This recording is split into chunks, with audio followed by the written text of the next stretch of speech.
Un soir, elle était sortie pour déplacer son troupeau sur sa propriété au Texas, une tâche routinière qu'elle avait accomplie d'innombrables fois auparavant. Mais cette fois, elle n'était jamais rentrée chez elle.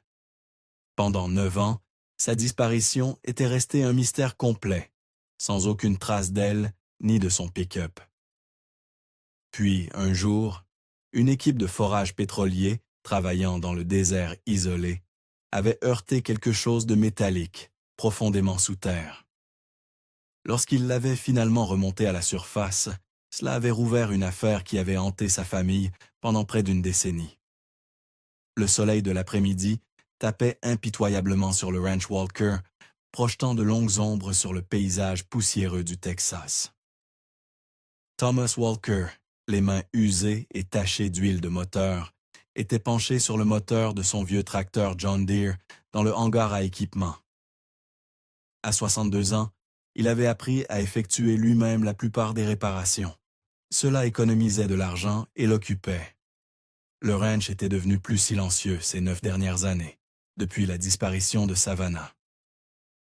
Il était en train de serrer une courroie lorsque le crissement caractéristique des pneus sur le gravier l'interrompit. Levant les yeux à travers la porte ouverte du hangar, il aperçut une voiture de police, soulevant un nuage de poussière en approchant de la maison principale. Thomas prit un chiffon dans sa poche arrière, essuyant la graisse de ses mains du mieux qu'il pouvait. Cela faisait longtemps que les forces de l'ordre n'étaient pas venues pour l'affaire de Savannah. La première année, leur visite était fréquente. Dès la 3e année, elle s'était complètement arrêtée. Thomas sortit à leur rencontre, plissant les yeux face au soleil éclatant d'Alpine. 2 officiers descendirent de la voiture de patrouille. L'un, qu'il reconnut comme l'adjoint Martinez, l'autre, un jeune officier qu'il ne connaissait pas. « Bonjour, messieurs », lança Thomas, continuant à frotter ses doigts avec le chiffon. « Qu'est-ce qui vous amène ici ?» L'adjoint Martinez retira son chapeau, un geste qui mit immédiatement Thomas sur ses gardes. Ce n'était jamais bon signe. « Monsieur Walker, nous devons vous parler. Nous avons trouvé quelque chose. » « Quelque chose ?» Thomas sentit sa poitrine se serrer. « Nous pensons avoir retrouvé le pick-up que votre fille utilisait la nuit de sa disparition. » Thomas laissa échapper un petit rire sarcastique. « Après 9 ans, où l'avez-vous trouvé, au fond du Rio Grande ?» Les officiers échangèrent un regard, et l'expression de Martinez resta mortellement sérieuse. « Non, monsieur, il était enterré, profondément sous terre dans le désert, juste à l'extérieur de la ville fantôme de Terlingua. » Enterré? Thomas secoua la tête. « Ça semble impossible. Vous me dites que quelqu'un a enterré un camion entier. » « Une équipe de forage pétrolier l'a trouvé, » expliqua le jeune officier. Ils installaient une nouvelle station de forage sur un ancien site. Quand ils ont commencé à forer, ils ont heurté du métal. Il s'est avéré que c'était le pick-up de votre fille. Tommy les fixa, le chiffon tombant de ses mains. L'absurdité de la situation était accablante, mais les expressions des officiers lui indiquaient que ce n'était pas une plaisanterie. « J'ai du mal à croire ces absurdités, » marmonna-t-il, mais sa voix avait perdu de son mordant.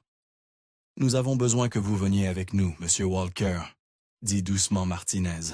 « Nous avons besoin que vous identifiez le véhicule, que vous confirmiez que c'est bien celui que conduisait Savannah. C'est maintenant une preuve. » Thomas hocha lentement la tête, l'esprit en ébullition. « Laissez-moi sécuriser les choses ici. » Il se tourna et appela Manuel, son contremaître, qui travaillait dans le pâturage voisin. « Manuel, j'ai besoin que tu surveilles le ranch. Je dois partir avec ces officiers. » Manuel accourut, observant la scène avec inquiétude. « Tout va bien, patron? » « Ils ont retrouvé le pick-up de Savannah, » dit Thomas doucement. « Je reviendrai dès que possible. » Thomas monta à l'arrière de la voiture de patrouille, l'esprit tourbillonnant de questions. Le trajet jusqu'au site prit environ 1 heure et demie, serpentant à travers le paysage désertique clairsemé qu'il connaissait si bien. En approchant de Terlingua, il pouvait voir l'activité de loin. Plusieurs véhicules, dont ceux de la police d'État, regroupés autour de ce qui ressemblait à une opération de forage. Lorsqu'ils arrivèrent sur le site désertique, Thomas fut frappé par le chaos organisé. Les autorités et les ouvriers pétroliers avaient envahi la zone, une bande jaune délimitant un périmètre. Au centre de tout cela se trouvait un pick-up couvert de rouille et de terre, suspendu par de lourdes chaînes à une grue. Derrière lui, un énorme trou où l'équipement de forage avait percé. Thomas sortit de la voiture de patrouille, ses jambes semblant instables sur le sol sablonneux. Un homme en costume s'approcha, le détective Rodriguez de la police d'État, qui avait travaillé sur l'affaire de Savannah dans les premiers jours. « Monsieur Walker, » dit Rodriguez en tendant la main, « je suis désolé que nous nous retrouvions dans ces circonstances. » « Détective, » répondit Thomas, en lui serrant la main, les yeux fixés sur le pick-up. Rodriguez le guida vers un homme corpulent, portant un casque de la compagnie pétrolière. « Voici Jim Patterson, de Permian Drilling. Jim, racontez à M. Walker ce que vous nous avez dit. » Patterson s'éclaircit la gorge. « Eh bien, monsieur, cet emplacement était marqué dans nos relevés comme un site de forage désaffecté des années 1960. Quand mon équipe est arrivée ce matin, nous avons remarqué un gros rocher posé sur l'endroit où aurait dû se trouver l'ancienne tête de puits. Cela semblait étrange. Généralement, les anciens puits sont simplement bouchés et marqués, pas recouverts de rochers. » Thomas hocha la tête, essayant de se concentrer sur les paroles de l'homme, tandis que ses yeux dérivaient vers le pick-up. Nous avons déplacé le rocher et effectué nos tests standards de pénétration du sol, mais l'ancien équipement a dû interférer avec nos relevés, car nous n'avons rien détecté d'inhabituel. Nous avons commencé à forer pour rouvrir le puits et à environ 4,5 mètres de profondeur, nous avons heurté quelque chose qui n'était ni de la roche ni de la terre. L'opérateur de la foreuse a immédiatement su que quelque chose n'allait pas. « Alors, vous l'avez déterré ?» demanda Thomas. « Il le fallait. Nos détecteurs ne pouvaient pas déterminer ce que nous avions heurté. Il nous a fallu 3 heures avec l'excavatrice pour le dégager soigneusement. Dès que nous avons vu qu'il s'agissait d'un véhicule, nous avons appelé les autorités. Je veux dire, pourquoi quelqu'un jetterait-il un pick-up dans un puits de pétrole, à moins de vouloir cacher quelque chose? » Thomas s'approcha du pick-up. Malgré 9 ans sous terre, il était remarquablement intact. Les conditions sèches du désert l'avaient mieux préservé qu'il ne l'aurait cru, bien que la rouille ait attaqué des parties du châssis et des passages de roues. Le pare-brise avant était brisé, là où la foreuse l'avait percé. « Quelqu'un l'a délibérément jeté ici, » dit Thomas, la voix tendue. « Ce n'est pas du tout sur l'itinéraire habituel de Savannah. Elle ne se serait jamais approchée d'un puits de pétrole. » Le détective Rodriguez hocha la tête. « Nous n'avons trouvé aucun reste humain dans ou autour du véhicule. Mais oui, ceci semble être une scène de crime. Quelqu'un s'est donné beaucoup de mal pour cacher ce pick-up. Puis-je voir ce qu'il y avait à l'intérieur ?» demanda Thomas. Rodriguez le conduisit vers une tente provisoire, installée à proximité. Sous la lumière crue des lampes portables, une table pliante présentait des sachets de preuves, chacun méticuleusement étiqueté et photographié. Thomas eut le souffle coupé lorsqu'il reconnut les possessions de Savannah. Son portefeuille en cuir avec le fermoir en turquoise, un élastique à cheveux avec des mèches de ses cheveux noirs encore enroulées dedans, sa petite croix en argent qui avait appartenu à sa mère. « Ce sont les siens », confirma Thomas, la voix rauque. Il désigna un outil multifonction. « Celui-ci est à moi. Je le lui avais donné pour les urgences. » Son doigt se déplaça vers un manomètre pour pneus. « Celui-là aussi est à moi. Je lui avais dit de le garder dans le pick-up. » Une agitation près de l'entrée du site attira leur attention. Le SUV du shérif Clayton Ridge arriva, soulevant un nuage de poussière. Le shérif émergea, ajustant son chapeau en observant la scène. Le détective Rodriguez et Thomas allèrent à sa rencontre. « Désolé d'être en retard », dit le shérif, légèrement essoufflé. « J'ai été retenu par un accident de la route, sur l'autoroute 118, un carambolage de 3 voitures. J'ai dû attendre que les policiers d'État arrivent pour prendre le relais. »« Ce n'est pas grave, » dit Rodriguez. Le shérif Ridge se tourna vers Thomas, son expression s'adoucissant. « Thomas, je suis vraiment désolé pour tout ça. Je sais que nous avons cherché pendant 9 ans et finalement trouvé quelque chose comme ça. »« C'est bien d'avoir retrouvé le pick-up, » dit Thomas prudemment. « Mais ma fille est toujours portée disparue. Nous ne savons pas si elle est vivante ou morte, si elle est en sécurité ou si elle souffre. Ce pick-up n'explique rien. »« Qu'en est-il des échantillons ADN ?» demanda Thomas à Rodriguez. « Peut-être y a-t-il quelque chose qui pourrait nous dire ce qui s'est passé. » « Les experts médico-légaux ont collecté tout ce qu'ils ont pu trouver, » assura Rodriguez. « Fibres capillaires, possible échantillon de sang sur les sièges, empreintes digitales, si certaines ont survécu. Il faudra au minimum quelques jours pour tout analyser au laboratoire. » Le superviseur de la compagnie pétrolière, Patterson, s'approcha du shérif. « Shérif Ridge, pouvons-nous reprendre les opérations dans les environs? Nous avons des contrats à honorer. »« Non, » dit fermement le shérif. « C'est désormais une scène de crime. J'élargis le périmètre. Nous aurons une équipe d'excavation pour examiner les environs, voir s'il y a autre chose d'enterré par ici. » Rodriguez consulta son téléphone. « Je dois retourner au poste, réexaminer les dossiers de l'affaire avec ces nouvelles preuves. »« Je raccompagnerai Thomas, » proposa le shérif Ridge. « Il y a quelque chose dont je dois discuter avec lui de toute façon. » Thomas regarda les 2 hommes, puis hocha la tête. Il suivit le shérif jusqu'à son SUV, jetant un dernier regard au pick-up qui avait été caché pendant 9 ans. Le trajet de retour au ranch fut silencieux, le shérif Ridge gardant les yeux sur la route, tandis que Thomas contemplait le paysage familier. Lorsqu'ils arrivèrent à la maison principale, le shérif coupa le moteur et se tourna vers Thomas. « Ça vous dérange si nous parlons dans votre bureau? J'ai besoin de revoir certaines choses avec vous. » Thomas hocha la tête, le conduisant à travers la maison jusqu'à son petit bureau à l'arrière.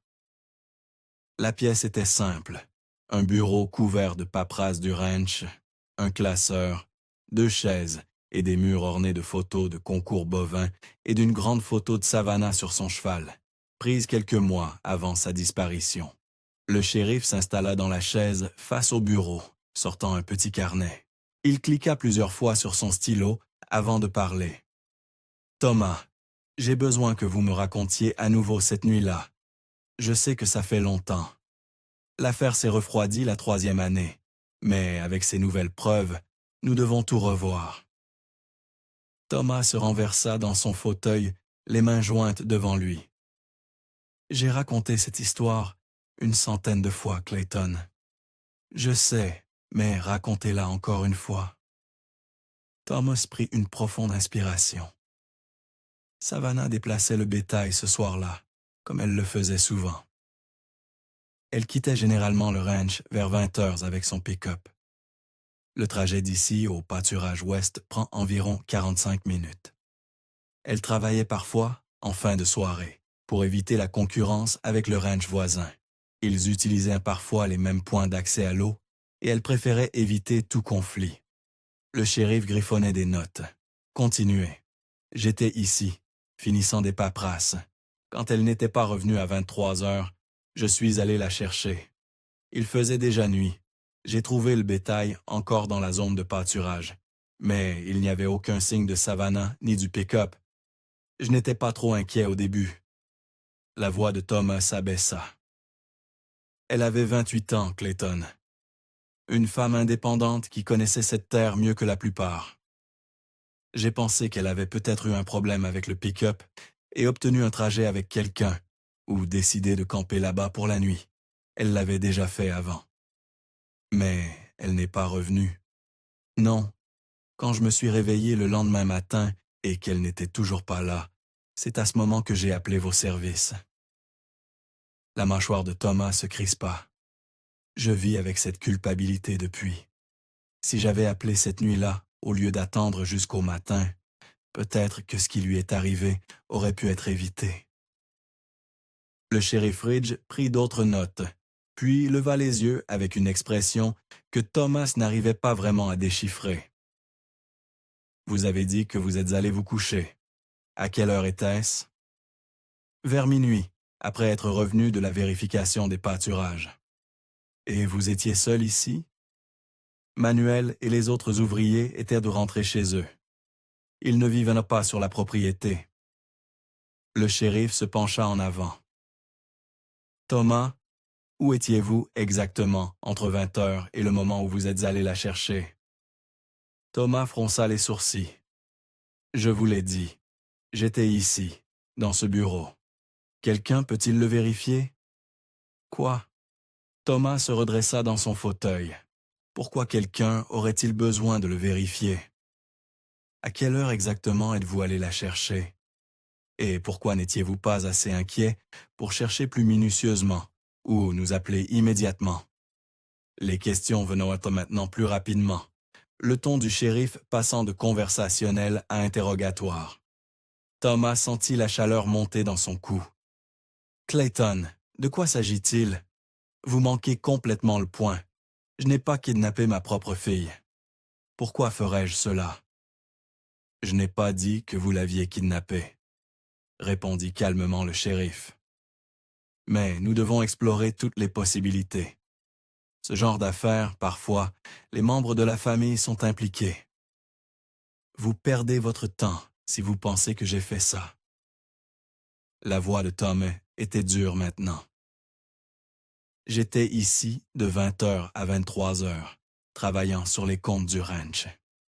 Puis j'ai conduit jusqu'au pâturage, passé environ 1 heure à chercher, et je suis revenu. Et même si j'avais voulu, ce qui est insensé, j'ai 62 ans.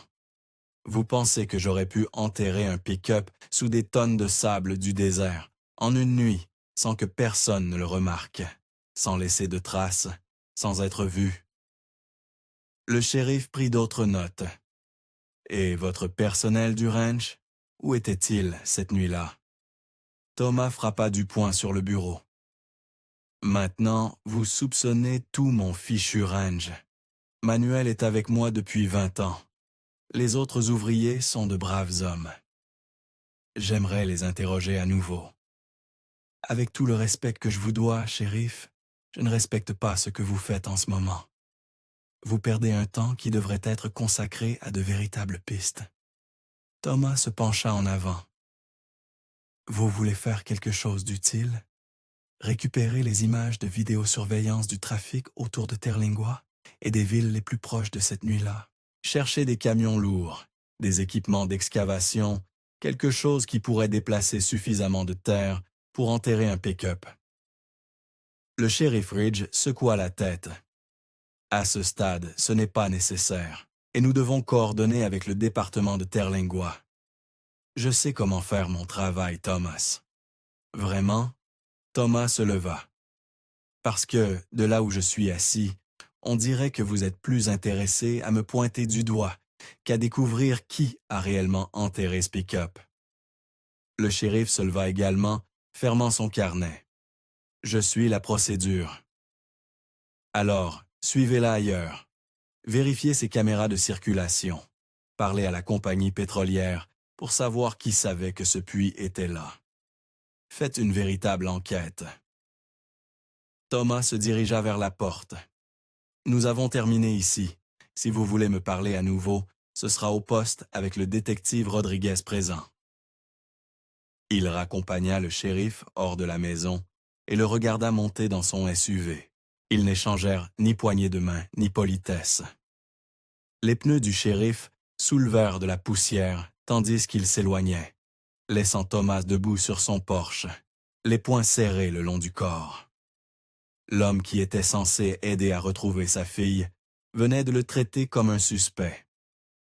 Après 9 ans de rien, ils avaient enfin une vraie piste, et Clayton Ridge voulait perdre du temps à l'interroger au lieu de la suivre. Après que le SUV du shérif eut disparu sur la route du ranch, Thomas resta un moment sur son porche, essayant de calmer sa colère. Il jeta un coup d'œil à l'horloge visible par la fenêtre. 16 heures. La chaleur de l'après-midi était oppressante et sa gorge était desséchée après toute cette conversation. Son estomac lui rappela qu'il n'avait rien mangé depuis le petit déjeuner. Il se dirigea vers le hangar à équipement où Manuel organisait des outils. « Je sors un moment », lança Thomas. « Tu sais ce qu'il y a à faire. » Manuel leva les yeux avec inquiétude. « Vous allez bien, patron? J'ai juste besoin de m'éclaircir les idées. Je reviendrai plus tard. » Thomas monta dans son pick-up et se dirigea vers la ville. Tout en conduisant, il laissa échapper un rire sarcastique en pensant à la suggestion du shérif selon laquelle ses ouvriers auraient pas de plaider à enterrer le pick-up de Savannah. L'absurdité de cela raviva sa colère. La taverne Dusty Spur était située juste à côté de la route principale, à 15 minutes du ranch. C'était une institution locale, ouvrant à 16 heures précises pour les éleveurs et les ouvriers pétroliers terminant leur service. Thomas se gara sur le parking en gravier, notant que seuls quelques véhicules s'y trouvaient à cette heure précoce. À l'intérieur, la climatisation offrait un soulagement béni. Thomas prit place au bar, face à Jake, le barman qui servait des verres ici depuis aussi longtemps que quiconque s'en souvenait. « Whisky sec et n'importe quel sandwich que vous avez de près », dit Thomas. Jake acquiesça et jeta un coup d'œil à la télévision montée dans le coin. Les informations locales montraient des images du site de forage, le pick-up étant soulevé du trou. « Tom, j'ai vu les infos.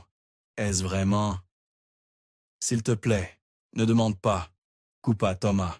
« J'ai déjà assez mal à la tête.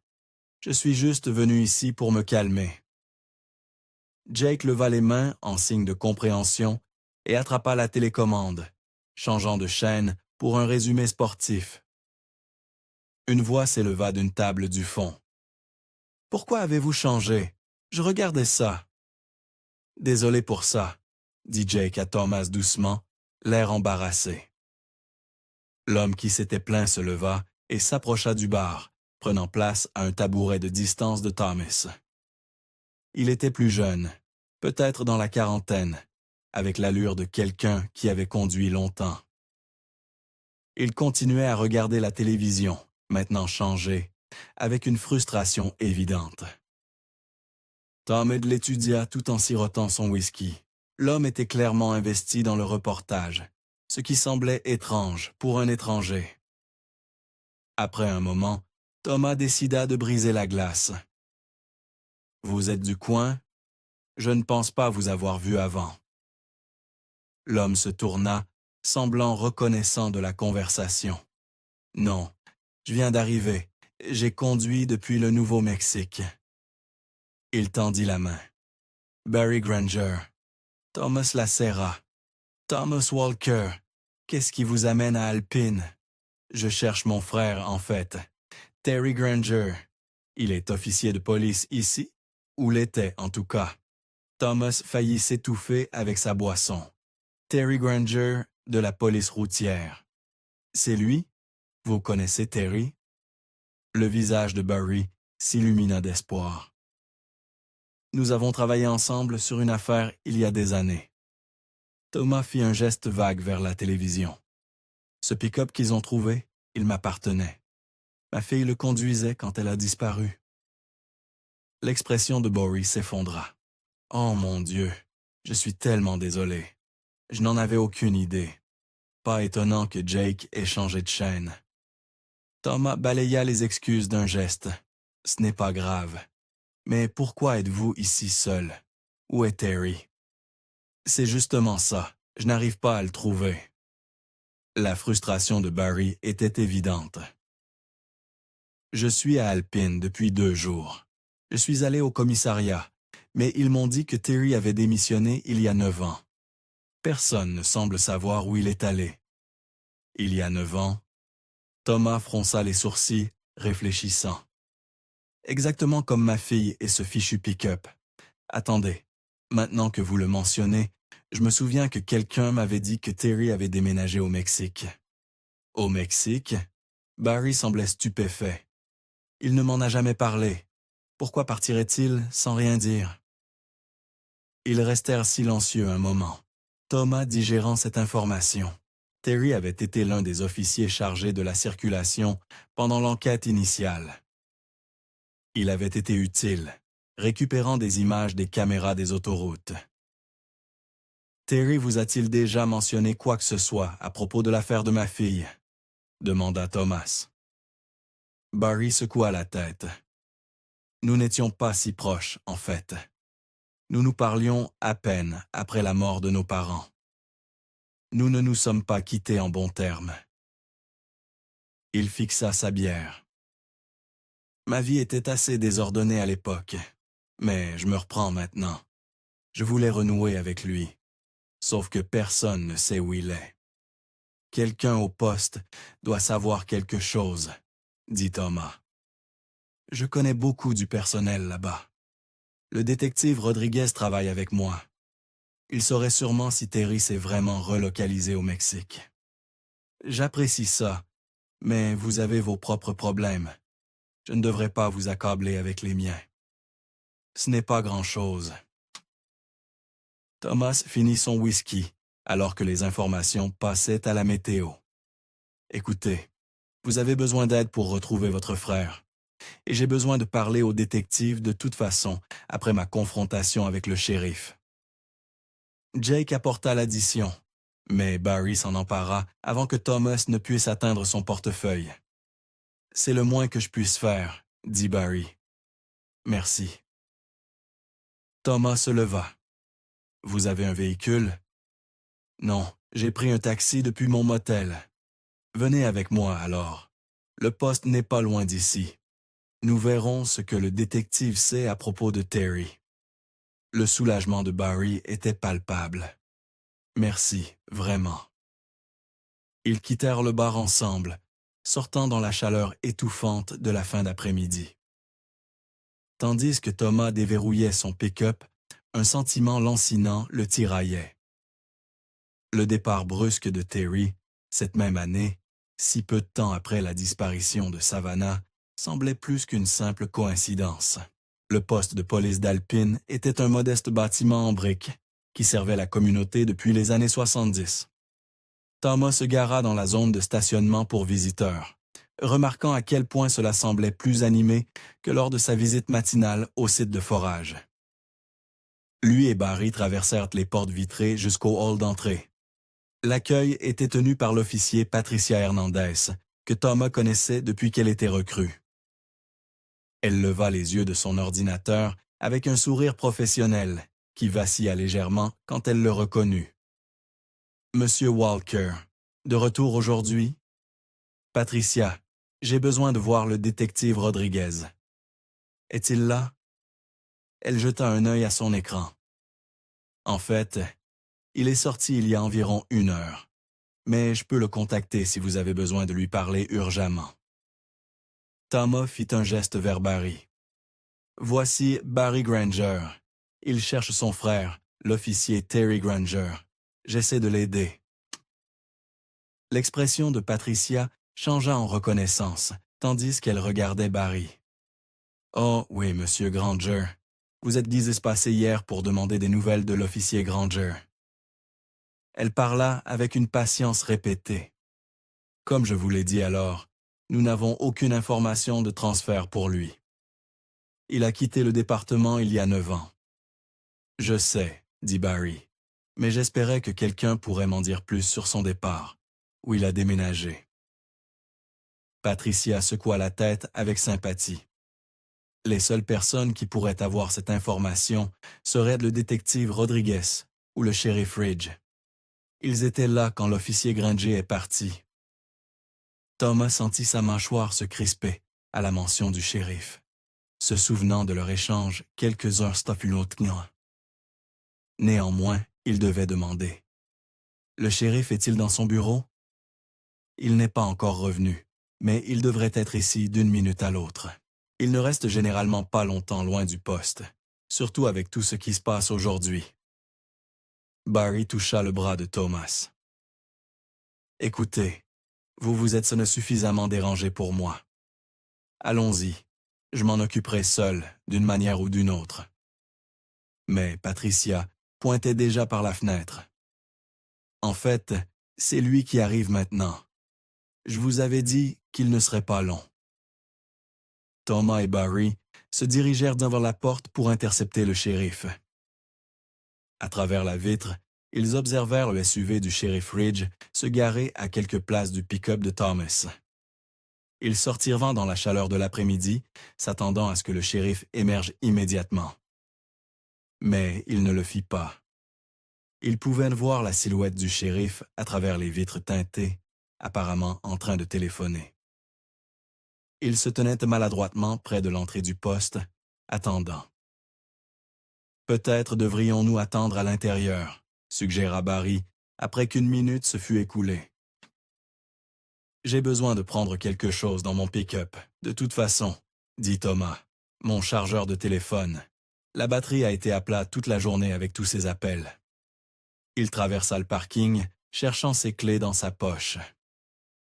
Le SUV du shérif était garé avec ses fenêtres entr'ouvertes pour la ventilation. En passant derrière, Thomas pouvait entendre la voix du shérif, portée par l'air chaud.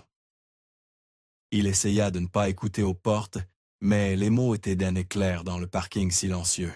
« Gérez ça rapidement, » disait le shérif. « Oui, trouvez des os. » Thomas trébucha avec ses clés, essayant de se concentrer sur ses propres affaires.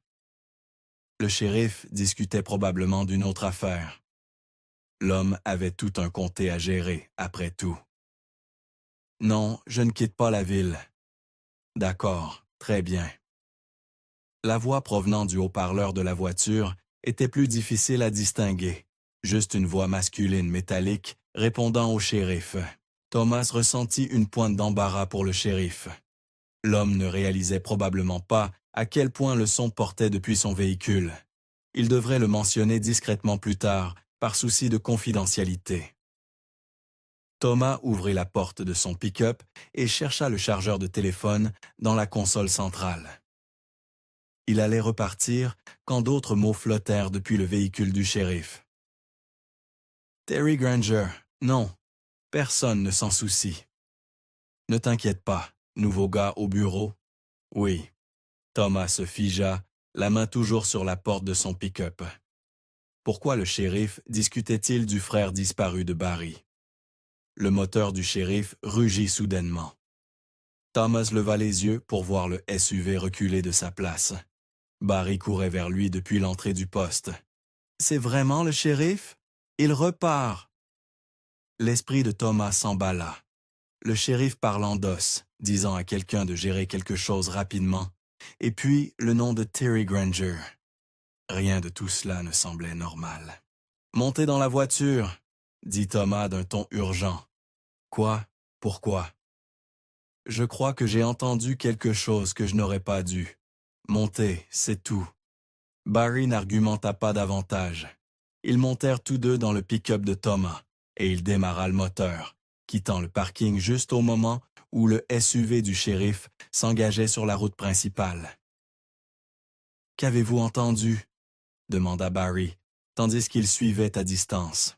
« Le nom de votre frère, » dit Thomas, les mains serrées sur le volant. Le shérif parlait de Terry Granger. Il a dit que personne ne s'en souciait. Le visage de Barry pâlit.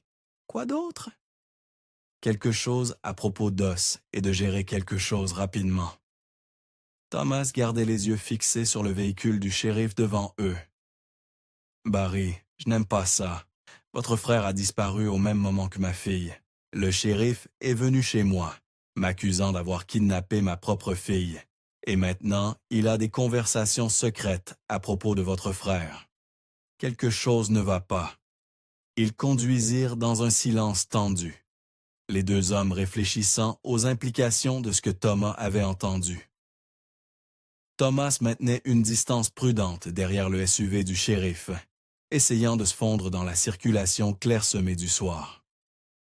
Le shérif dépassait la limitation de vitesse, se faufilant entre les rares voitures sur la route, avec une urgence qui renforçait les soupçons de Thomas.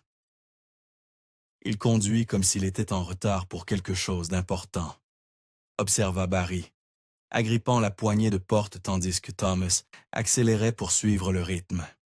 « Où va-t-il » marmonna Tom. « Il essaie d'arriver quelque part avant quelqu'un d'autre. »« Je vais essayer de l'appeler, » dit Thomas, sortant son téléphone tout en gardant une main sur le volant. Peut-être y a-t-il une explication. Il trouva le numéro du shérif et composa. À travers la distance entre leurs véhicules, il pouvait voir la main du shérif se diriger vers son téléphone, le regarder, puis le mettre de côté. L'appel passa sur la messagerie vocale. « Il m'ignore, » dit Thomas. Alors qu'il franchissait une petite colline, il pouvait voir que le shérif était toujours au téléphone, gesticulant d'une main en parlant. « Essayez le détective, » suggéra Barry. Thomas composa le numéro de Rodriguez, passant en haut-parleur lorsque l'appel se connecta. « Thomas, » répondit le détective. « Je suppose que vous appelez à propos du site de forage. Nous traitons les preuves aussi vite que... » « Non, » interrompit Thomas. « En fait, j'ai besoin de vous demander autre chose. Vous souvenez-vous de l'officier Terry Granger? » Il y eut une longue pause. Quand Rodriguez parla à nouveau, sa voix était prudente. « Terry Granger? Oui, je me souviens de lui.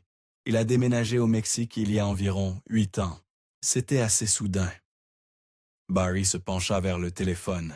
« Détective Rodriguez, c'est Barry Granger, le frère de Terry. Je suis venu ici à sa recherche. Tout le monde continue de dire qu'il est allé au Mexique, mais ça n'a pas de sens. Je suis désolé, Monsieur Granger, mais c'est ce qu'on nous a dit. Il a dit qu'il voulait trouver une autre passion, essayer quelque chose de nouveau. Pas question, dit fermement Barry. Terry adorait être policier. Il était si fier de ce badge. Il disait qu'il emporterait ce travail dans sa tombe. Pourquoi est-ce important maintenant? Demanda Rodriguez. Thomas expliqua sa confrontation avec le shérif cet après-midi, les accusations étranges et ce qu'il avait entendu dans le parking. Nous le suivons maintenant. Quelque chose ne va pas ici, détective. Vous suivez le shérif Ridge? Thomas, ce n'est pas une bonne idée. Vous devriez... Il tourne, interrompit Barry. Ils observèrent le SUV du shérif ralentir et tourner sur une route de terre menant à ce qui ressemblait à une vieille ferme, à peine visible dans le crépuscule tombant. « Détective, je vous rappellerai, » dit Thomas, terminant l'appel. Il ralentit le pick-up, cherchant un endroit pour se garer. À environ 100 mètres après l'entrée de la ferme, il trouva un groupe de mesquites qui offrait une couverture. Il coupa le moteur et les phares. « Que faisons-nous » chuchota Barry. « Nous observons, » répondit Thomas. « Quelque chose se passe ici. » À travers le crépuscule qui s'intensifiait, il pouvait voir la ferme plus clairement maintenant. Elle était délabrée, mais pas abandonnée. Il y avait des lumières aux fenêtres et des véhicules garés dehors. Le SUV du shérif s'était arrêté à mi-chemin de l'allée et une autre voiture approchait de la direction opposée. « Regardez » pointa Barry. Plusieurs hommes sortirent de la voiture, nouvellement arrivés. Thomas compta 3, peut-être 4 silhouettes dans la faible lumière. Ils se dirigèrent vers la banquette arrière de leur véhicule et en tirèrent d'à quelqu'un. Même à leur distance, il était clair que la personne était ligotée. Ses mouvements étaient entravés, très brusques, tandis qu'elle était traînée entre les hommes. « Seigneur » souffla Barry. Cette personne est-elle bâillonnée? Thomas plissa les yeux, souhaitant avoir des jumelles. Les silhouettes se déplacèrent vers le SUV du shérif. Et, avec une horreur croissante, ils observèrent donc la personne ligotée être chargée dans le coffre. Le shérif ne sortit même pas de son véhicule. Que diable se passe-t-il? La voix de Barry tremblait. Il regardait le SUV du shérif s'éloigner de la ferme, continuant sur la route dans la direction qu'ils avaient suivie. L'autre voiture fit demi-tour et se dirigea vers la ville. « Appelez Rodriguez maintenant », dit Thomas. Barry composait déjà. Quand le détective répondit, Thomas saisit le téléphone. « Détective, nous venons d'assister à ce qui semble être une personne kidnappée, reçue par le shérif Ridge. Ils ont chargé quelqu'un de ligoté et les yeux bandés dans son coffre devant une vieille ferme, près de la route 67. Thomas, c'est une accusation grave.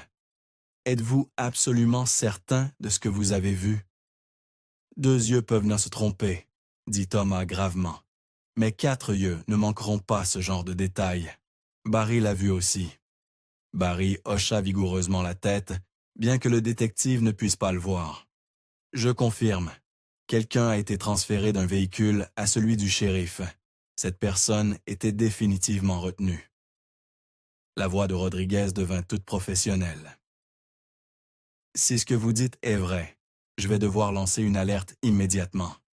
Toutes les unités seront alertées pour arrêter le véhicule du shérif. »« Faites-le, » dit Thomas. « J'envoie des unités à votre position maintenant. Si le shérif prend cette route, il se dirige vers l'une des rares sorties d'Alpine. Nous pouvons établir des barrages routiers. Pouvez-vous le faire discrètement? » demanda Tom. « Pour qu'il ne sache pas que ça arrive? » « Cela dépend du nombre d'hommes loyaux qu'il a au dispatching, mais peu importe. L'alerte garantira qu'il sera arrêté. Je m'en occuperai personnellement. » Rodriguez fit une pause. « Thomas, Barry, il fait nuit. Vous devriez faire demi-tour maintenant. Laissez-nous gérer cela. » Thomas démarra son moteur, revenant sur la route. « Si cette personne dans son coffre est ma fille, Savannah, je ne lâche pas prise. Soyez rapide, détective, nous resterons en sécurité. » « Thomas? »« Nous serons prudents, » dit Thomas et termina l'appel. Il appuya sur l'accélérateur, suivant les feux arrière du shérif au loin, tandis que l'obscurité s'installait sur le paysage texan. Thomas garda le détective Rodriguez en haut-parleur, tandis qu'il continuait à suivre le SUV du shérif à travers le paysage texan s'assombrissant. La voix du détective grésillait à travers le téléphone, coordonnant les unités tout en restant en ligne avec eux.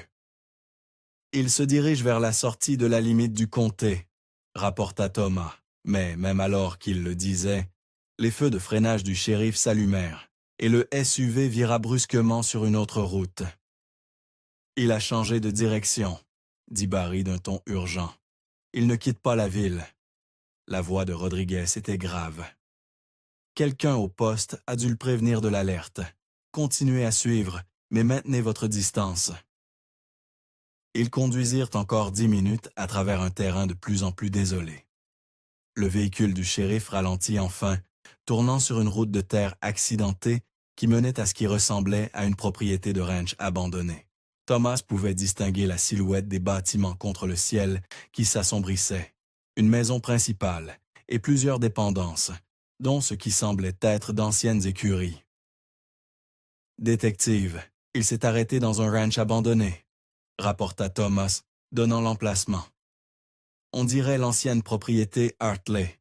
Elle est vide depuis des années. »« Les unités sont en route, » répondit Rodriguez.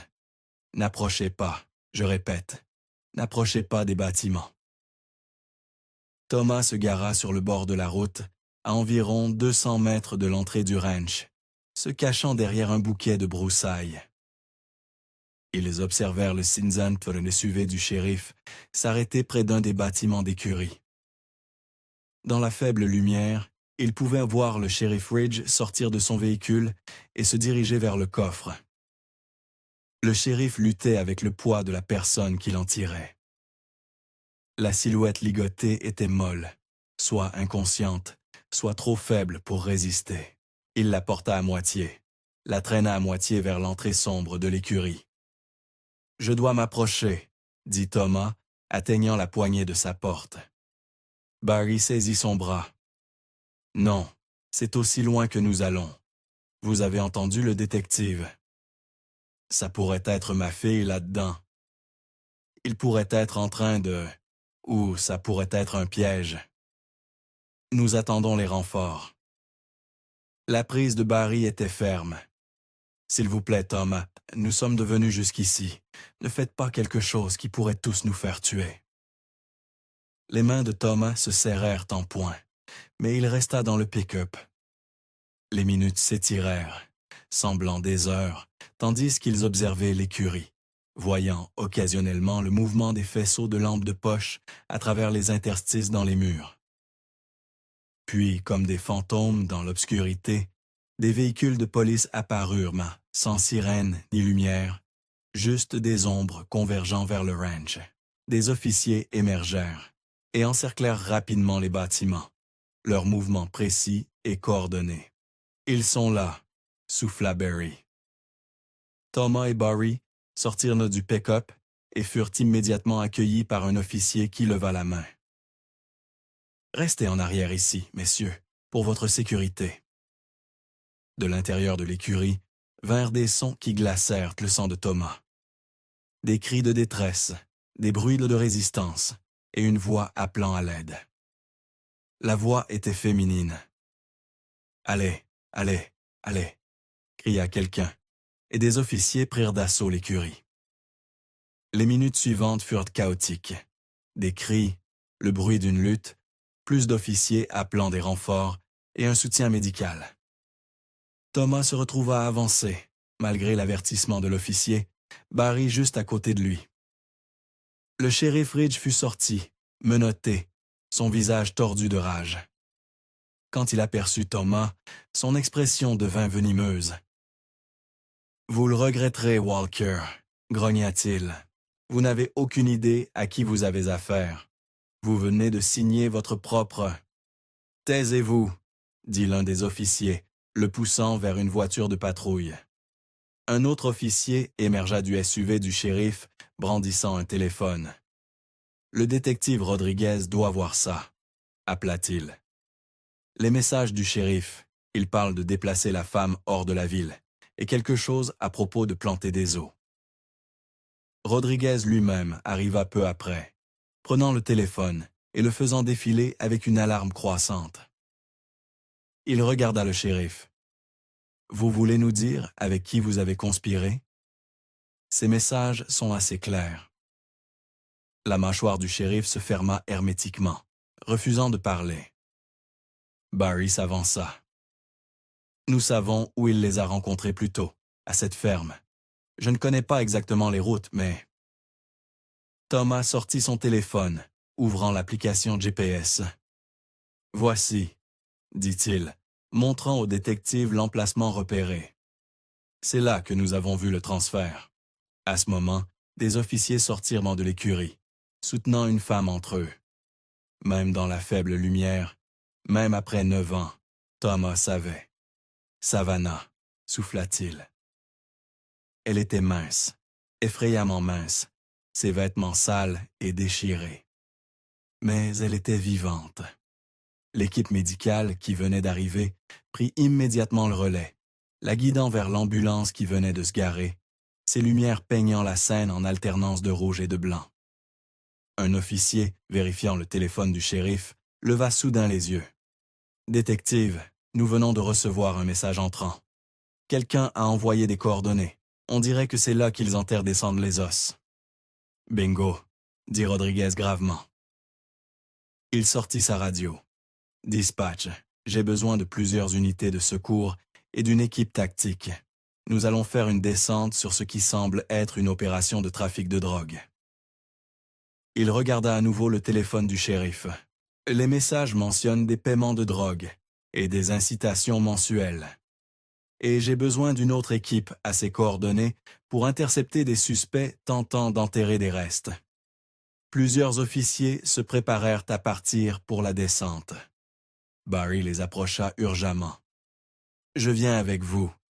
Si cela est lié à la ferme, mon frère pourrait être là. Monsieur, c'est une opération tactique.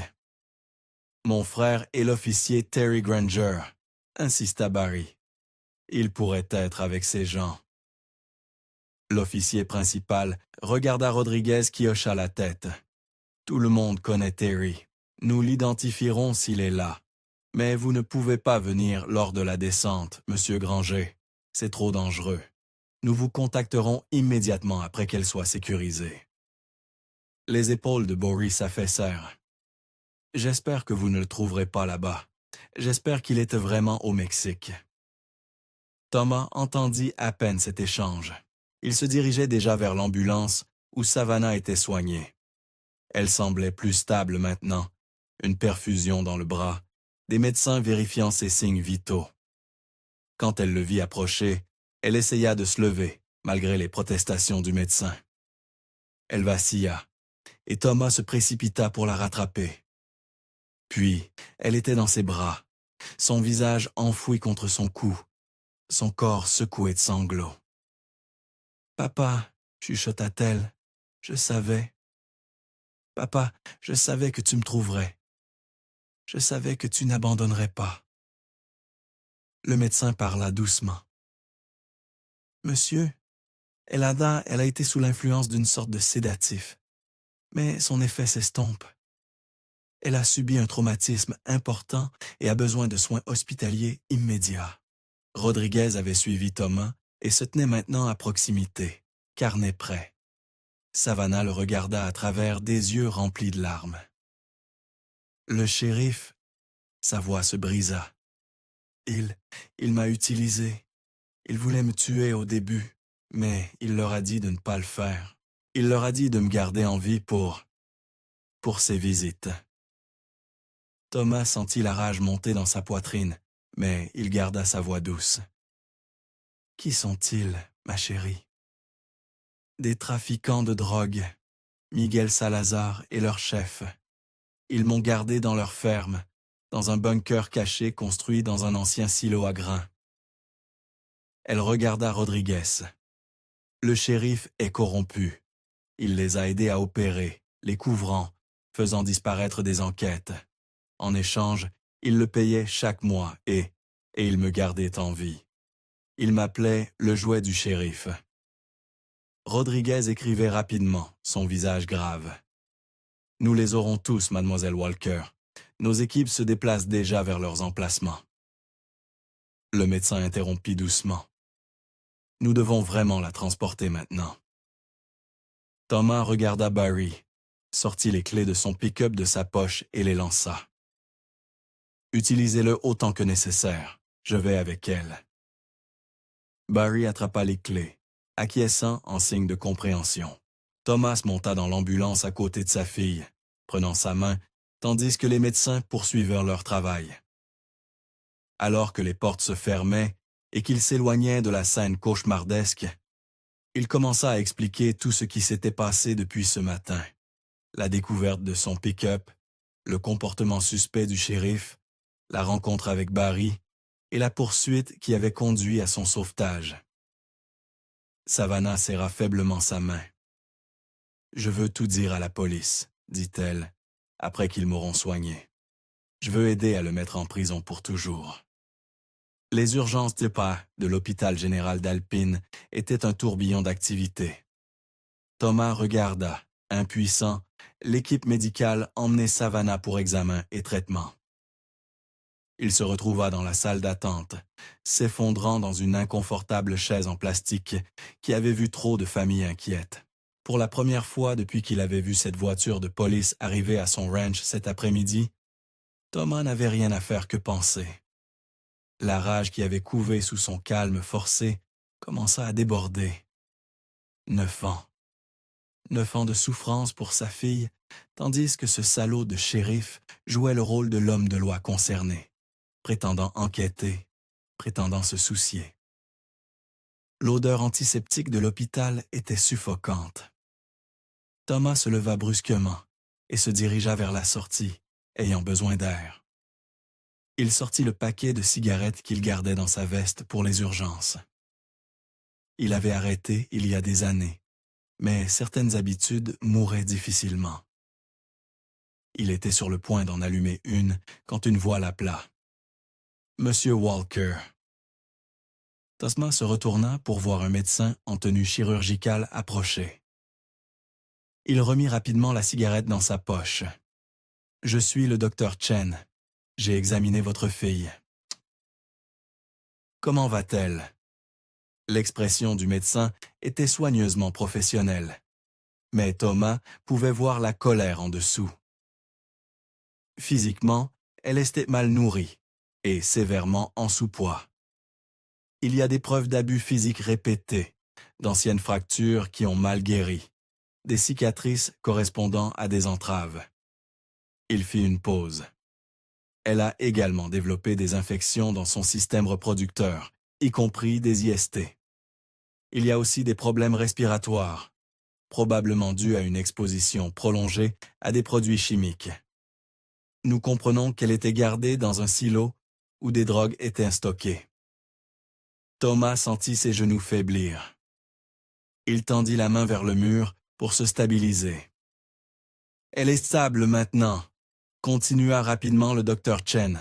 « Nous avons commencé le traitement des infections et entamé une thérapie nutritionnelle, mais elle devra rester hospitalisée pendant toute la durée de son traitement, au moins une semaine, peut-être plus. Puis-je la voir? » Bien sûr. Nous l'avons transférée dans la chambre 314. Elle vous demande. Thomas suivit le médecin à travers le labyrinthe de couloirs. Lorsqu'ils atteignirent la chambre, le docteur Chen s'arrêta à la porte. « Elle a traversé un traumatisme inimaginable, Monsieur Walker. La guérison prendra du temps, pas seulement physiquement, mais aussi émotionnellement et mentalement. » Thomas hocha la tête, la gorge trop serrée pour parler. Le médecin partit, et Thomas entra dans la chambre. Savannah semblait petite dans le lit d'hôpital, une perfusion attachée à son bras, des moniteurs suivant ses signes vitaux. Mais ses yeux étaient alertes, et quand elle le vit, elle essaya de sourire. « Papa !»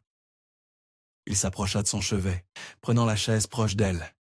« Je suis là, ma chérie. »« Je suis désolée, » dit-elle, les larmes commençant à couler. « Je suis tellement désolée de ne pas être rentrée à la maison cette nuit-là. »« Non. » Thomas prit sa main doucement, conscient de sa fragilité apparente. « N'ose pas t'excuser. C'est moi qui suis désolé. Je suis allé te chercher cette nuit-là. J'ai vu que tu étais parti, mais j'ai pensé que tu étais juste ailleurs. Peut-être en train de camper ou en ville.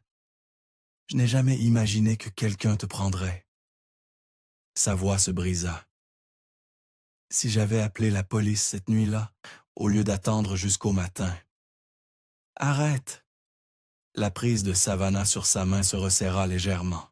« Si quelqu'un est à blâmer, c'est le shérif Ridge. Il était censé protéger les gens. Au lieu de cela, il a utilisé son badge pour le mal. » Ses yeux se durcirent avec une force qui le surprit. « C'est lui le monstre ici, papa, pas toi. » Un coup à la porte les interrompit. Un jeune officier entra avec hésitation. « Désolé de vous déranger. Le détective Rodriguez m'a envoyé prendre la déposition de Mademoiselle Walker quand elle sera prête. » Thomas se leva.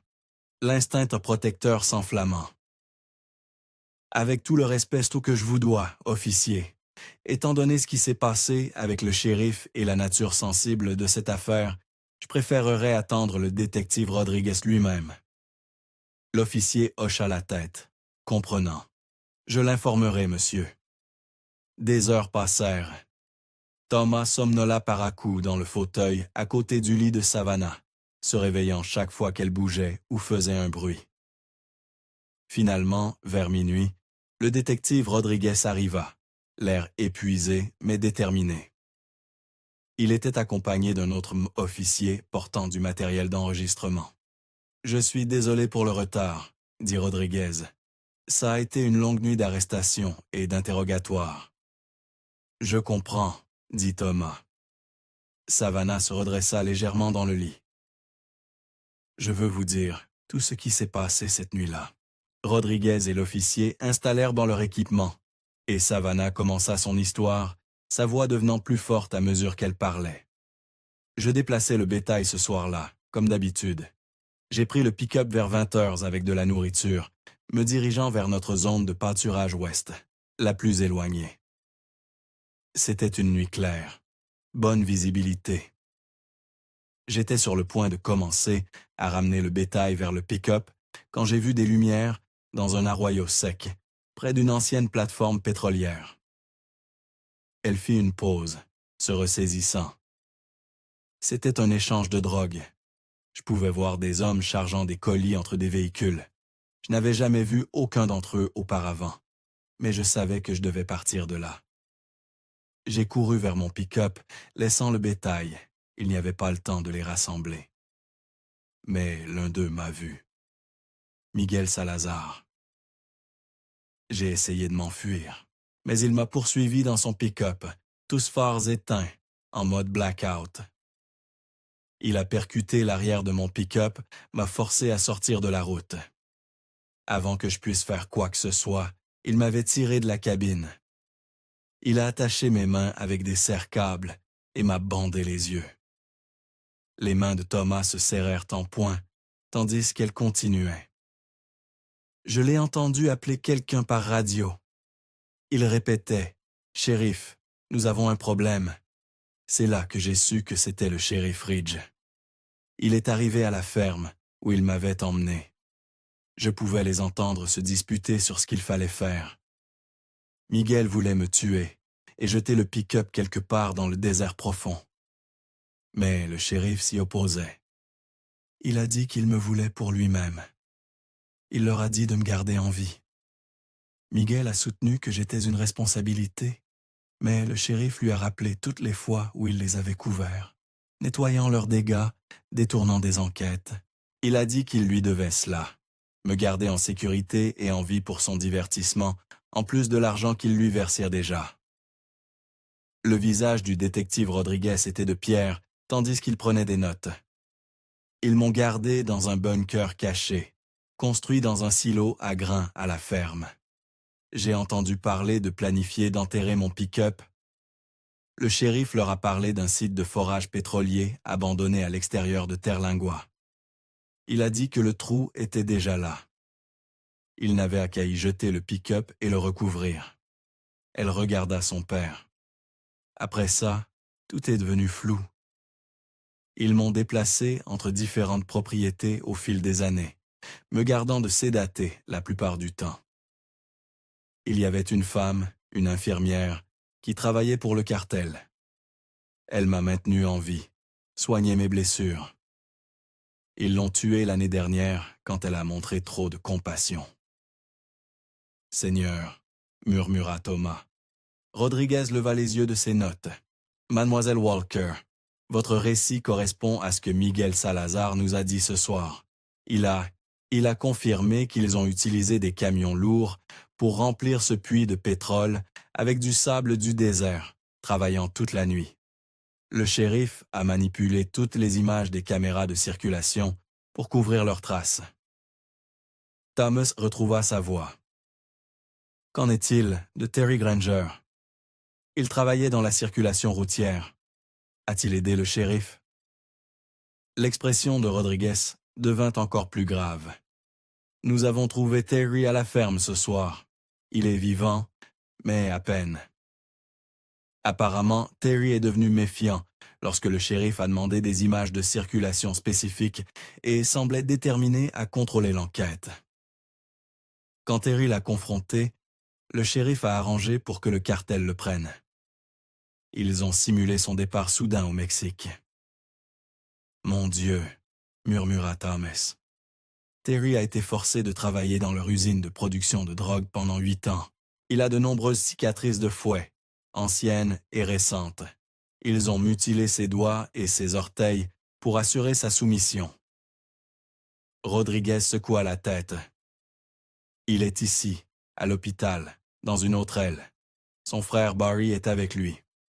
Va-t-il s'en sortir? Physiquement, il récupérera. Mentalement, c'est une autre histoire. Rodriguez sortit son téléphone, leur montrant des photos. Il y a une chose de plus. Nous avons intercepté les hommes de Salazar ce soir à un autre endroit. Ils enterrèrent des os de porc mélangés à des vêtements féminins et des bottes similaires à celles que Savannah portait habituellement. Savannah hocha la tête. Ils allaient simuler ma mort. Notre expert médico-légal a confirmé que les os sont de porc. Les fémurs et les côtes peuvent ressembler étroitement à des restes humains lorsqu'ils sont fragmentés et décomposés. Assez courant au Texas. Le plan était de vous déplacer au-delà de la frontière ce soir, tout en créant de fausses preuves pour nous faire croire que vous étiez morte. Clore l'affaire définitivement. Le poids de combien ils avaient été proches de tout perdre s'installa sur la pièce. Après que Rodriguez et son équipe furent partis avec la déclaration complète de Savannah, Thomas resta avec sa fille, veillant jusqu'à ce qu'elle s'endorme, épuisé d'avoir revécu son épreuve. Il se tenait dans le couloir, essayant de digérer tout cela, quand il vit une silhouette familière approcher. Barry Granger semblait aussi épuisé que Thomas se sentait, mais il y avait du soulagement dans ses yeux. « Thomas, » dit Barry, tendant la main, « je voulais vous remercier. Si nous ne nous étions pas rencontrés dans ce bar, si vous n'aviez pas entendu le shérif, je n'aurais jamais retrouvé Terry. » Tom lui serra la main. « Comment va-t-il? »« Il est vivant. C'est ce qui compte, » dit Barry, la voix chargée d'émotion. 8 ans d'enfer, mais il est vivant. Ils se tenaient ensemble dans le couloir silencieux de l'hôpital. 2 hommes liés par une série d'événements improbables qui avaient exposé une corruption profonde et sauvé 2 vies. « Rodriguez m'a tout raconté, » continua Barry. « À propos des os de porc, du plan pour déplacer votre fille ce soir. Nous l'avons arrêté à temps juste à temps. »« Nous allons nous battre, » dit fermement Thomas. « Nous assurer que Ridge et chacun d'entre eux paient pour ce qu'ils ont fait. » Barry acquiesça. Rodriguez a mentionné qu'ils font venir des enquêteurs de l'État pour examiner l'ensemble du département de police. Déraciner toute autre corruption. Ils restèrent dans un silence complice, tous deux assimilant les révélations de la nuit. Parfois, le mal portait un badge et se cachait derrière l'autorité. Mais ce soir, 2 hommes ordinaires, refusant d'abandonner, avaient mis ce mal en lumière. « Merci, » dit encore Barry, « de ne pas avoir abandonné, d'avoir suivi votre instinct. » Thomas regarda vers la chambre de Savannah. Un père n'abandonne pas sa fille, et un frère n'abandonne pas son frère. Barry sourit tristement. Non, ils ne le font pas. Au final, cette simple vérité avait été plus forte que des années de corruption et de violence. L'amour et la détermination avaient prévalu là où le mal avait semblé inattaquable. Ce n'était pas une victoire parfaite. Les cicatrices dureraient toute une vie. Mais Savannah était vivante, Terry était libre, et la justice serait enfin rendue. Les 2 hommes se serrèrent la main une fois de plus, unis dans leur résolution de mener cela jusqu'au bout, de s'assurer qu'aucune autre famille ne souffrirait comme la leur l'avait fait.